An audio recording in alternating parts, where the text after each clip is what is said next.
ఒక వ్యక్తి మీద మనకి ఇష్టం అంటూ మొదలయ్యాక ఆ వ్యక్తి గురించి ఎవరైనా చెప్పినా వినబడదు, ఎన్ని ఆటంకాలు ఎదురైనా కనబడదు, చివరకు మన మాట కూడా మన మనసు వినదు. చాలా మందిలా నేను కూడా ఒక అమ్మాయిని తొలి చూపులోనే ఇష్టపడ్డాను.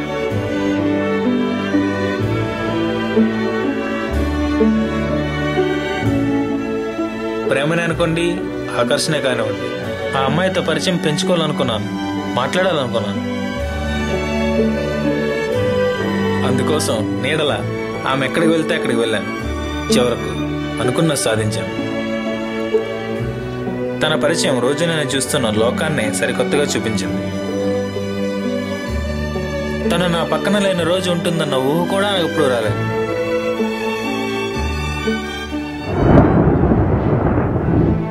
కానీ రాని ఆ ఊహే నిజమైంది. తను నాకు చెప్పకుండా ఎక్కడికో వెళ్ళిపోయింది. తను ఏమైంది, ఎక్కడికి వెళ్ళిపోయింది? తన కోసం నాకు పరిచయం ఉన్న ప్రపంచమంతా రాత్రి పగలు తేడా లేకుండా వెతికాను.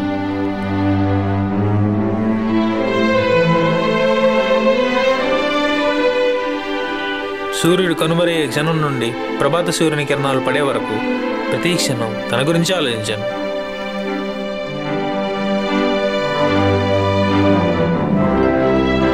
ప్రకృతి తన రంగుని కోల్పోయిన కాలం నుండి తిరిగి మళ్ళీ కొత్త రంగును సంతరించుకునే కాలం వరకు తన కోసం ఎదురు చూశాను. నా నిరీక్షణ ఫలించింది. ఒకరోజు తను నాకు కనిపించింది. ఆమె కనిపించిన ఆ క్షణం నాకు మబ్బుల్లో తేలినట్టు అనిపించింది. ప్రపంచ పంచాలలో ఒంటరిగా నిలిచినంత ఆనందం వేసింది. కానీ ఈ ఆనందం ఎంతోసేపు నిలవలేదు. నేను ఎంతగా ఇష్టపడిన అమ్మాయి మనసు నేనెవరో గుర్తుపట్టలేనంతగా మారిపోతే? ప్రతి ఒక్కరూ తమ జీవితం ఒక అందమైన కళలా ఉండాలని కోరుకోవడంలో తప్పులేదు. కానీ కళ్ళలోనైనా జీవితంలోనైనా సముద్రంలోని అలల్లాగే ఆటుపోట్లు ఉంటాయన్న నిజాన్ని గ్రహిస్తే పెదాలపై ఎప్పుడూ ఉండాలనుకున్న చిరునవ్వుని పోగొట్టుకునే అవసరం ఉండదు.